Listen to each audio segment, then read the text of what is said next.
Okay. So this is The meeting room. Yes, that's where everyone would be. Stanley just needed to get to the meeting room, and from then on, he would never be alone ever again. just oh. Crazy. Okay.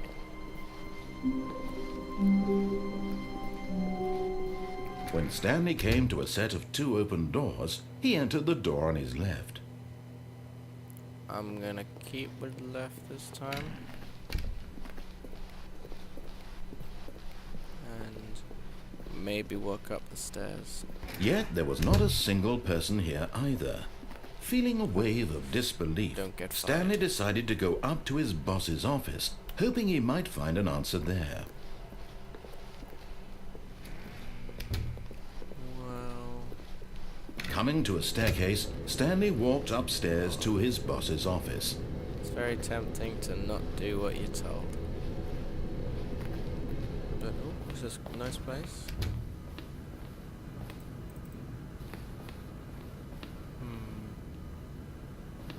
Oh, this is probably it.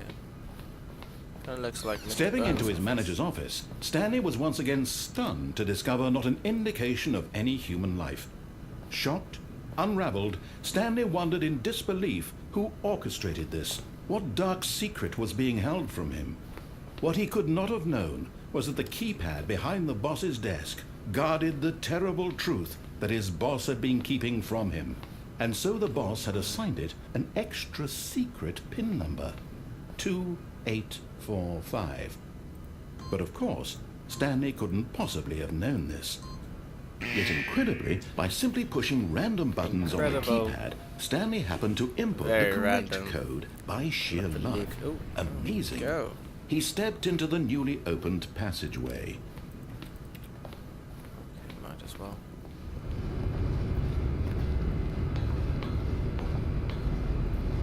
Okay, we're getting somewhere.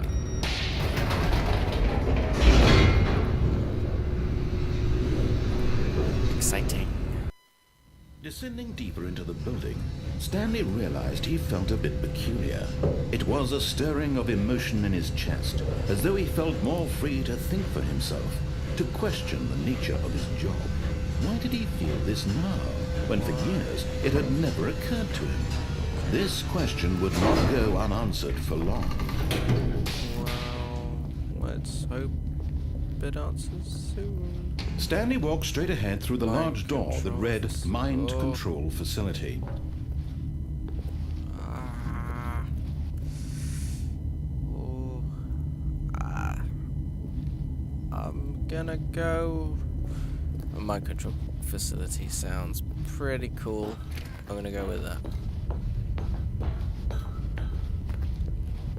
And turn on the lights. The lights rose on an enormous room packed with television screens. Oh. What horrible secret did this place hold? There. Stanley thought to himself. Did Oh. he have the strength to find out? Let's see. Now the monitors jumped to life, their true nature revealed. Each bore the number of an employee in the building, Stanley's co-workers. The lives of so many individuals reduced to images on a screen, and Stanley, one of them, eternally monitored in this place where freedom meant nothing.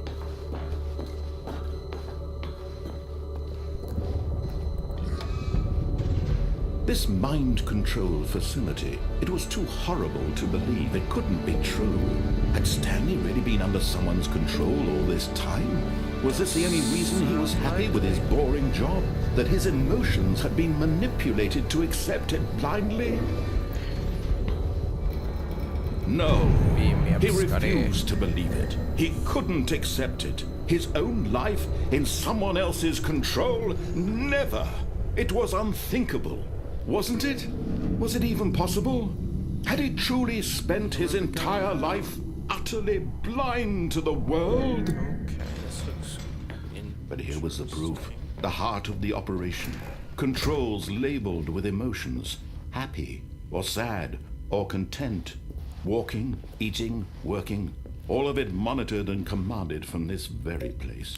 And as the cold reality of his past began to sink in, Stanley decided that this machinery would never again exert its terrible power over another human life, for he would dismantle the controls once and for all. And I do not know how to do that.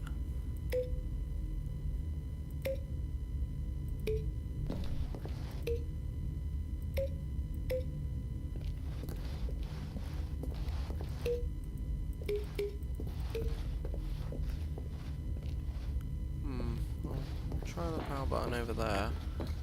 See if that does anything good, or I don't know how to get up there. Maybe this is it. Okay.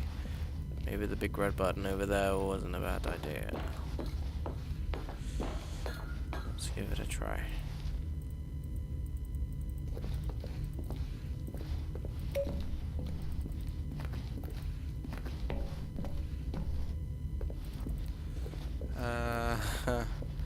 Oh, there's a button over here.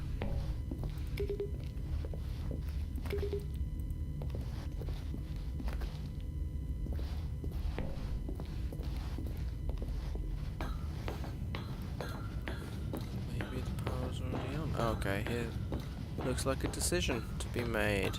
And when at last he found the source of the room's power, he knew it was his duty, his obligation, to put an end to this horrible place and to everything it stood for.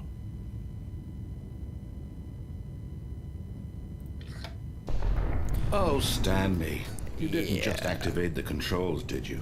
After they kept you enslaved all these years, you go and you try to take control of the machine for yourself. Is that what you wanted?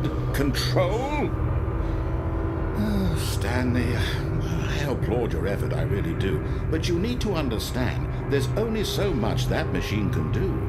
You were supposed to let it go, turn the controls off, and leave. If you want to throw my story off track, you're going to have to do much better than that. I'm afraid you don't have nearly the power you think you do. For example, and I believe you'll find this pertinent, Stanley suddenly realized he had just initiated the network's emergency detonation system.